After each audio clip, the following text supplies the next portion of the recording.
आता जसं आपण म्हणलं की संत साहित्यामध्ये अध्यात्म आणि लौकिक जीवन याचं दोन्हीचंही संतुलन राखलं गेलं. ते कसं? म्हणजे संत साहित्यामध्ये अध्यात्मही सांगितलं गेलं, पण त्याचबरोबर संसारातल्या गोष्टी शिवाय लौकिक अर्थ ज्या काही गोष्टी आहेत. आमचे अहमदनगरमधले एक मित्र आहेत डॉक्टर अनिल सहस्रबुद्धे, त्यांचं एक पुस्तकच आहे.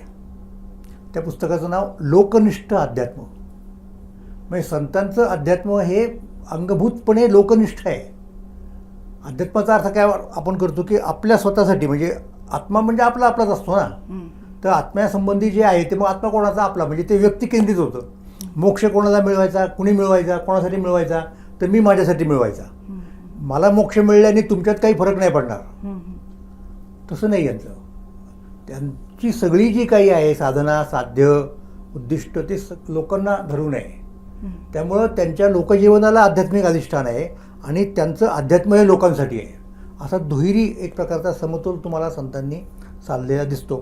आणि त्यासाठी या अशा लोकसंगीताच्या पद्धतीने जेव्हा आपण गातो तेव्हा त्याचा तिथे उपयोग होतो नेमका.